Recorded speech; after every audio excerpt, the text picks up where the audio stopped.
الحمد لله نحمده ونستعينه ونستغفره ونؤمن به ونتوكل عليه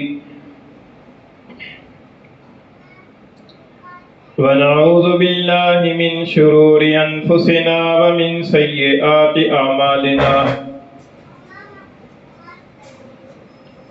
من يهده الله فلا مضل له ومن يضلله فلا هادي له ونشهد أن لا إله إلا الله وحده لا شريك له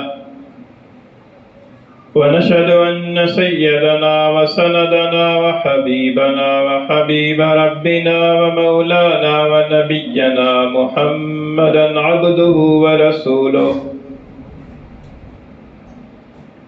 وصلى الله تعالى عليه وعلى آله وأصحابه وبارك وسلم تسليما كثيرا كثيرا أما بعد فأعوذ بالله من الشيطان الرجيم بسم الله الرحمن الرحيم يا أيها الذين آمنوا اصبروا وصابروا ورابطوا واتقوا الله لعلكم تفلحون وعن أبي هريرة رضي الله تعالى عنه أن رسول الله صلى الله عليه وسلم قال ألا أدلكم على ما يمحو الله به الخطايا ويرفع به الدرجات قالوا بلى يا رسول الله قال إسباغ الوضوء على المكاره وكثرة الخطى إلى المساجد وانتظار الصلاة بعد الصلاة فذلكم الرباط أو كما قال رسول الله صلى الله عليه وسلم صدق الله مولانا العظيم وصدق رسوله النبي الكريم ونحن على ذلك لمن الشاهدين والشاكرين والصلاة والسلام على سيد الأنبياء والمرسلين والحمد لله رب العالمين. گرامی قدر سامعین، آپ کے سامنے چوتھے پارے سے سورہ آل عمران کی ایک آیت کریمہ تلاوت کی ہے، اور حضور نبی کریم صلی اللہ علیہ وسلم کی ایک حدیث شریف جس کے راوی حضرت ابو ہریرہ رضی اللہ تعالیٰ عنہ ہیں، وہ حدیث آپ کے سامنے پڑھی ہے۔ اس حدیث کو امام مسلم رحمہ اللہ نے اپنی صحیح مسلم میں نقل فرمایا ہے۔ اس آیت کریمہ میں اللہ تعالیٰ نے ایمان والوں کو مخاطب فرمایا ہے، اور اہل ایمان کو مخاطب فرما کر اللہ تعالیٰ نے چند کاموں کے کرنے کا حکم فرمایا ہے۔ فرمایا کہ یا ایھا الذین آمنوا اصبروا، اے ایمان والو صبر کرو، وصابروا، اور مقابلے کے وقت صبر کرو، ورابطوا، اور مستعد رہو، واتقوا اللہ، اور اللہ تعالیٰ سے ڈرو، لعلکم تفلحون، تاکہ تم کامیاب ہو جاؤ۔ اس آیت کریمہ میں اللہ تعالیٰ نے دنیاوی اور اخروی ہمیشہ ہمیشہ کی کامیابی پانے کا ایک نسخہ ارشاد فرمایا ہے۔ روزانہ مساجد کے اندر اذانیں ہوتی ہیں، اور اذانوں کے اندر مؤذن حی علی الفلاح حی علی الفلاح کہتے ہیں کہ آؤ کامیابی کی طرف، آؤ فلاح کی طرف۔ اس فلاح کے پانے کا ایک نسخہ اللہ تعالیٰ نے اس آیت کریمہ میں ارشاد فرمایا ہے، اور اس نسخے کے چند اجزاء ہیں، اور ظاہر ہے کہ نسخہ اسی وقت فائدہ دیتا ہے کہ جب اس کے تمام اجزاء کو اسی ترکیب کے مطابق استعمال کیا جائے جس ترکیب کے مطابق استعمال کرنے والے نے بتایا ہو۔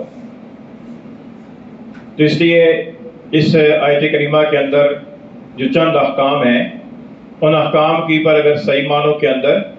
جس طریقے سے اللہ تعالیٰ کو احکام کی پر عمل کرنا مطلوب ہے، اس مطلوبہ درجے میں اپنی ہمت اور استطاعت کے مطابق اپنے ظرف کے مطابق انسان عمل کرے گا تو انشاءاللہ اللہ تعالیٰ اسے ضرور دنیا اور آخرت کی کامیابی سے نوازیں گے۔ نسخہ کے جو اجزاء ہیں ان میں سے سب سے پہلا جز تو ایمان ہے، یا ایھا الذین آمنوا، اے ایمان والو۔ تو اس نسخے کے جو مخاطب ہیں وہ مخاطب اہل ایمان ہیں، لہذا ایمان کا ہونا تو مست ہے، ضروری ہے، کیونکہ ایمان کے بغیر تو انسان دنیا اور آخرت میں کامیاب نہیں ہو سکتا۔ دنیا میں ہو سکتا ہے عارضی طور پر کامیاب ہو جائے، جیسے کافر کامیاب ہو جاتے ہیں دنیا میں عارضی طور پر، لیکن جو ہمیشہ کی کامیابی ہے اور اخروی کامیابی ہے وہ ایمان کے بغیر انسان کو حاصل ہونا ممکن نہیں ہے۔ اس لیے ایمان کا ہونا تو بہت ضروری ہے، اور اللہ تعالیٰ کا فضل و کرم ہے، اللہ تعالیٰ کا انعام ہے کہ اللہ تعالیٰ نے ہمیں ایمان کی دولت سے نوازا ہے، اور اس ایمان کی دولت کی پر ہمیں اللہ تعالیٰ کا شکر گزار ہونا چاہیے کہ اللہ تعالیٰ نے ہمیں مومن بنایا، مسلمان بنایا، مسلمان گھرانے کے اندر پیدا کیا، مسلمان معاشرے کے اندر اللہ تعالیٰ نے ہمیں رہنا نصیب فرمایا، اور ایسے معاشرے کے اندر کہ جہاں پر اسلامی احکام کی پر عمل کرنا کوئی اجنبیت نہیں ہے، اس کے اندر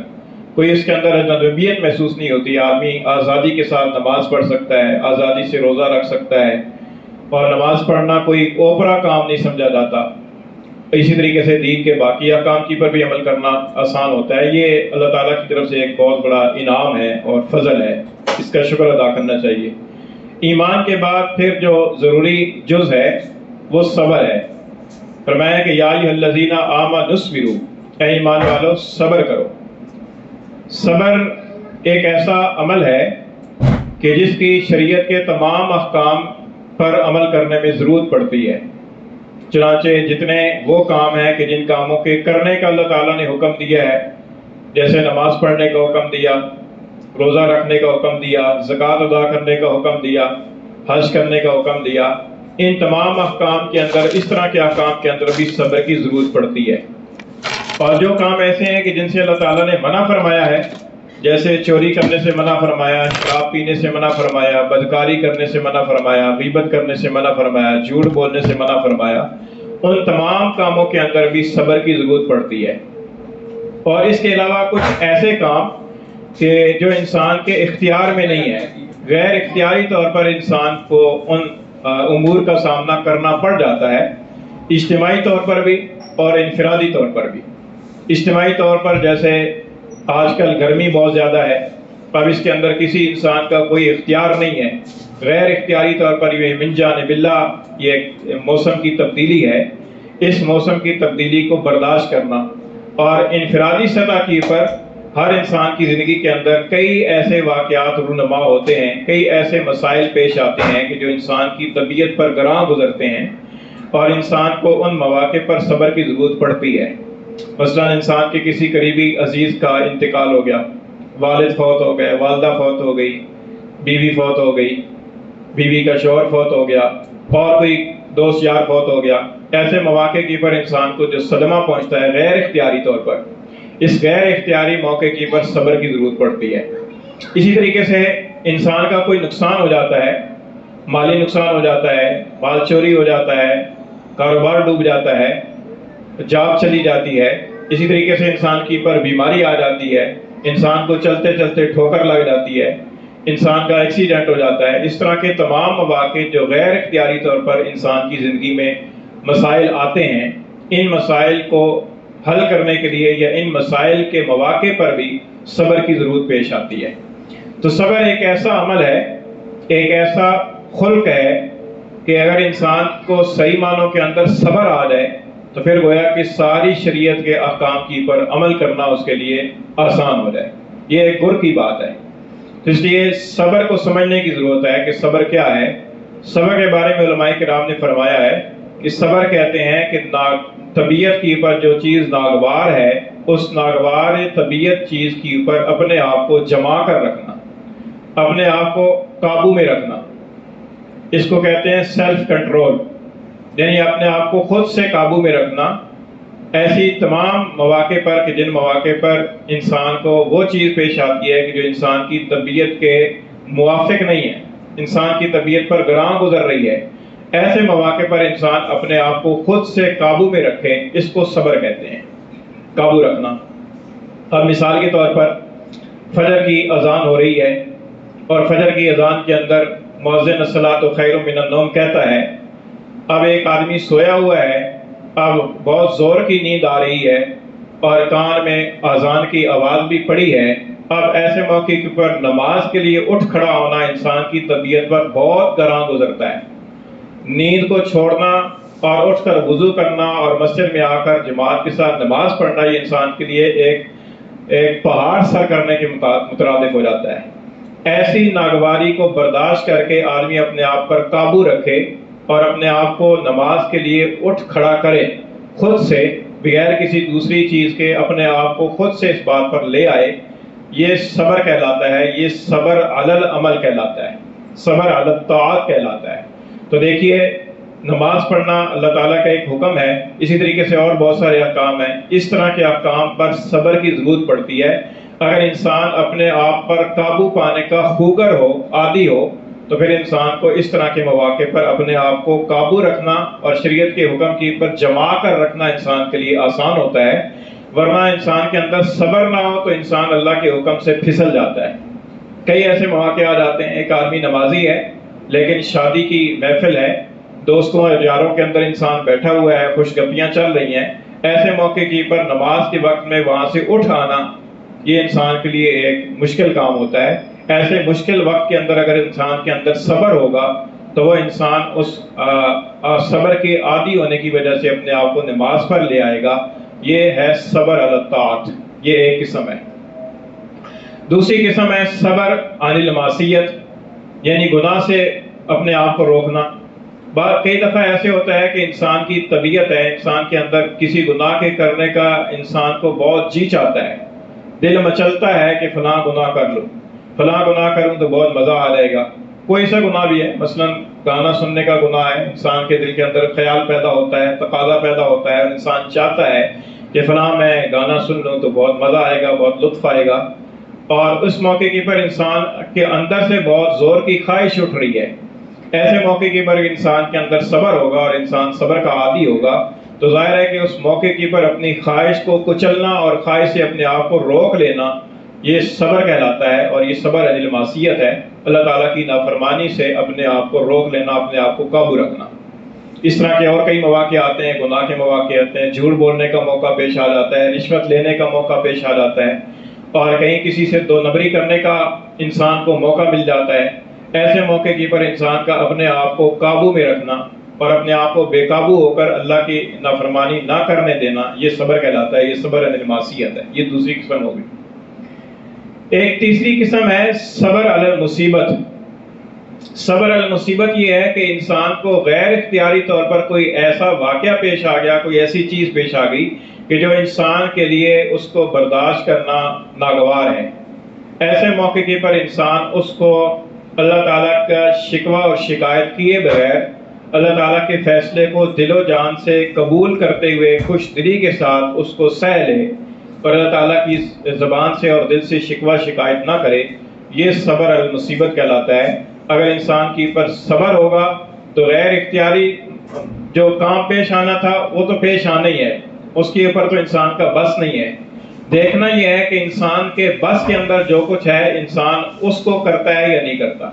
اگر انسان اس کو بھی نہیں کرتا، اللہ تعالیٰ کی رضا کے پیش نظر اپنے آپ کو قابو میں رکھتا ہے، تو یہ کہا جائے گا کہ یہ صبر ہے۔ مثال کے طور پر کسی آدمی کا جوان بیٹا فوت ہو گیا، اب بیٹا تو فوت ہو گیا، وہ تو اس کے اختیار میں نہیں ہے، نہ اس کو بچانا اس کے اختیار میں تھا اور نہ اس مرے ہوئے کو زندہ کرنا اس کے اختیار میں ہے۔ اب دیکھنا یہ ہے کہ اس جوان بیٹے کی موت کی پر وہ آدمی اس کے دل کے اندر اللہ تعالیٰ کے بارے میں کوئی شکوہ شکایت والی بات پیدا ہو رہی ہے اور وہ اپنی زبان سے کوئی شکوہ شکایت والی بات کہتا ہے یا نہیں کہتا، کیونکہ اس پر اسے اختیار ہے۔ یہ آزمائش ہوگی کہ ایسے موقع کے پر اپنے زبان کو قابو میں رکھتا ہے یا نہیں رکھتا، اپنے جو صدمے کے جذبات ہیں ان جذبات کو قابو میں رکھتا ہے یا نہیں رکھتا۔ اگر قابو میں رکھتا ہے اور اپنے آپ کو اللہ کی نافرمانی کا کوئی بول زبان سے نہیں نکلنے دیتا اور کوئی دل کے اندر شکوہ شکایت پیدا نہیں ہونے دیتا، تو یہ کہا جائے گا کہ یہ آدمی صابر ہے۔ اب اس حالت کے اندر غیر اختیاری طور پر آنسو نکل جائیں کوئی مسئلہ نہیں، غیر اختیاری طور پر صدمہ ہوتا ہے کوئی مسئلہ نہیں، یہ بے صبری نہیں ہے، لیکن زبان سے کوئی ایسا کلمہ نہ کہے کہ جس سے اللہ تعالیٰ کی ناراضگی کا شبہ پیدا ہوتا ہو، تو یہ کہا جائے گا کہ یہ صبر ہے۔ آنسوؤں کا غیر اختیاری طور پر بہہ جانا، آنسوؤں کا نکل آنا، دل کا غمگین ہونا، یہ صبر کے منافی نہیں ہے۔ اور اس کی دلیل یہ ہے کہ سرکار دو عالم صلی اللہ علیہ وسلم کے صاحبزادے حضرت ابراہیم رضی اللہ تعالیٰ عنہ کا انتقال ہوا۔ آپ صلی اللہ علیہ وسلم نے ان کو اپنے ہاتھوں پر اٹھایا ہوا تھا، اور آپ صلی اللہ علیہ وسلم نے فرمایا کہ دل غمگین ہے، جس کا ترجمہ یہ ہے کہ دل غمگین ہے اور آنکھ سے آنسو بہ رہے ہیں، لیکن ہم اپنی زبان سے وہی کلمہ کہیں گے کہ جو اللہ تعالیٰ کی مرضی کے مطابق ہے، اللہ تعالیٰ کی رضا کے خلاف کوئی زبان سے کلمہ نہیں کہیں گے۔ اور اے ابراہیم، تیری جدائی کی وجہ سے ہم غمگین ضرور ہیں۔ تو حضور اقدس صلی اللہ علیہ وسلم نے اس بات کا بھی اظہار کیا کہ دل میں غم ہے اور آنکھوں سے آنسو بھی بہ رہے ہیں، جس کو صحابہ کرام نے دیکھا، لیکن حضور اقدس صلی اللہ علیہ وسلم کا یہ عمل صبر کے منافی نہیں تھا۔ اس سے یہ پتہ چلا کہ غیر اختیاری طور پر صدمے اور مصیبت کے موقع پر انسان کی آنکھوں سے آنسو آ جائیں اور انسان کے دل کے اوپر صدمہ ہو اور غم ہو، یہ صبر کے منافی نہیں ہے۔ ہاں، زبان سے نوحہ کرنا، بین کرنا، واویلا کرنا اور اللہ تعالیٰ کا شکوہ اور شکایت کرنا، علیاذ باللہ، یہ صبر کے منافی کام ہے۔ تو یہ صبر علی المصیبت کہلاتا ہے، یہ صبر کی تیسری قسم ہوگی۔ ایک اور قسم بھی بعض حضرات نے ذکر فرمائی ہے، اور وہ ہے صبر فی العمل۔ صبر فی العمل کا مطلب یہ ہے کہ اللہ تعالیٰ کے حکم کو جب بجا لا رہے ہیں تو اس وقت پوری توجہ اس عمل کی طرف ہو، غیر عمل کی طرف توجہ نہ ہو۔ مثال کے طور پر نماز پڑھ رہے ہیں تو نماز کے دوران پورے سکون اور اطمینان کے ساتھ نماز ہی کی طرف متوجہ ہو کر نماز پڑھ رہے ہوں۔ ایسا نہ ہو کہ نماز تو پڑھ رہے ہیں، زبان سے کلمات نماز ادا ہو رہی ہیں،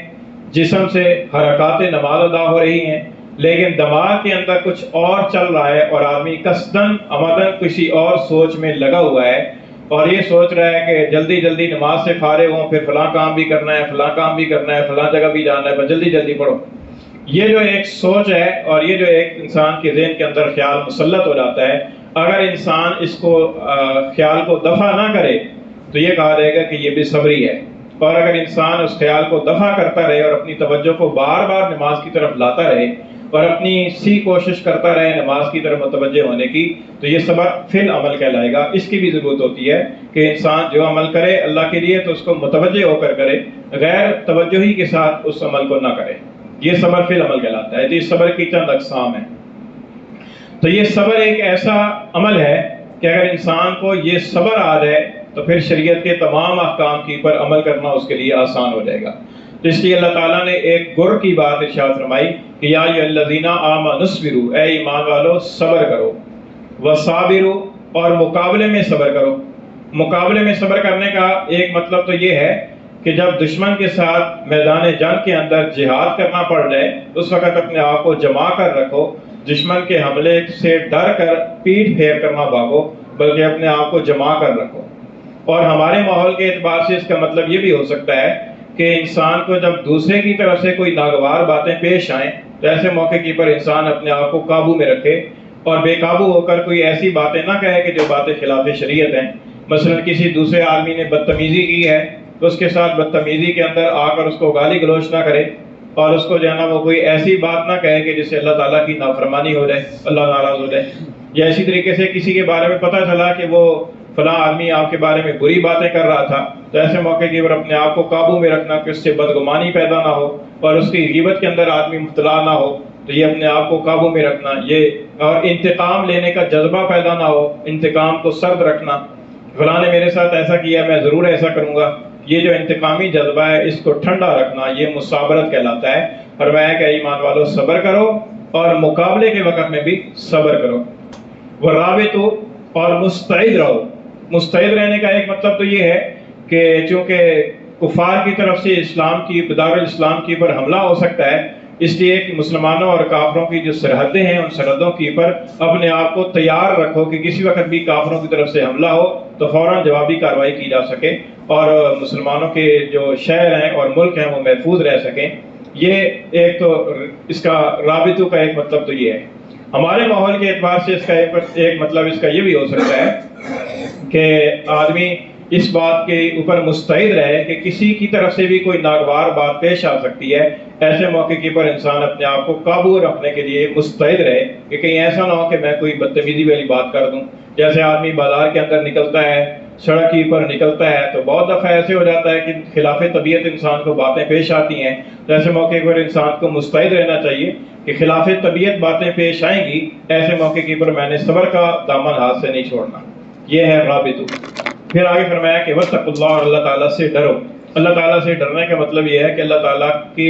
عظمت کی وجہ سے، اللہ تعالیٰ کی ناراضگی کے ڈر سے، اللہ کی نافرمانی سے بچنا، اور میں کہ اللہ تعالیٰ سے ڈرو لعلکم تفلحون، تاکہ تم کامیاب ہو جاؤ۔ تو یہ اس آیت کریمہ کا خلاصہ ہے، جس کے اندر اللہ تعالیٰ نے ایک نسخہ ارشاد فرمایا ہے، اور اس نسخے کے کچھ اجزاء ہیں۔ ان اجزاء کو اگر انسان اس طریقے پر عمل میں لائے گا تو انشاءاللہ اس کے لیے دنیا اور آخرت کی فلاح یقینی ہوگی۔ اب حدیث شریف جو آپ کے سامنے پڑھی ہے، مسلم شریف کی حدیث ہے، اس کا ترجمہ عرض کرتا ہوں۔ حضرت ابو ہریرہ رضی اللہ تعالیٰ عنہ سے روایت ہے، آپ فرماتے ہیں کہ سرکار دو عالم صلی اللہ علیہ وسلم نے صحابہ کرام سے پوچھا، الا ادلکم علی ما یمحو اللہ بالخطایا، کیا میں تمہیں ایسے اعمال نہ بتا دوں کہ جن کی برکت سے اللہ تعالیٰ گناہوں کو مٹا دیں گے، وَيَرْفَعُ بِهِ درجات، اور جن کی برکت سے اللہ تعالیٰ درجات کو بلند فرما دیتے ہیں۔ تو صحابہ کرام نے عرض کیا کہ یا رسول اللہ ضرور بتائیے۔ آپ نے ارشاد فرمایا کہ اسباغ الوضوء علی المکارہ، ناگواری کے باوجود وضو کو مکمل طریقے سے آداب کی رعایت رکھتے ہوئے کرنا۔ بعض اوقات وضو کرنے کو انسان کا جی نہیں چاہتا،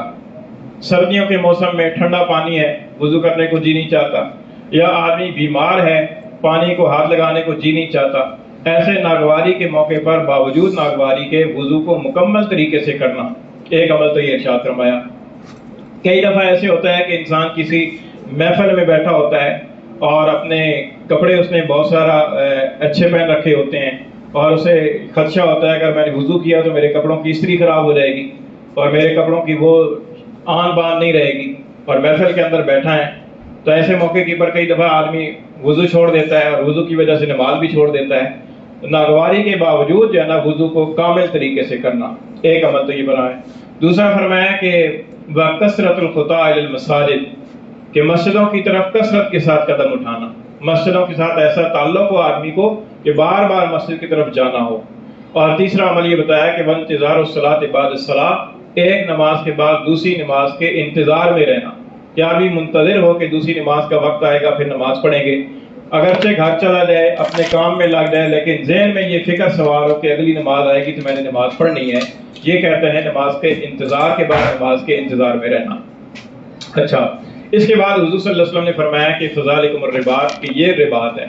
یعنی جو اللہ تعالیٰ نے رابطو فرمایا تو فرمایا کہ یہ رباط ہے۔ اس کے اندر دشمن جو نفس اور شیطان ہے، ان کے مقابلے میں مستعد رہنے کے لیے اللہ کے رسول نے فرمایا کہ یہ تین اعمال ہیں کہ آدمی باوضو رہنے کا اہتمام رکھے،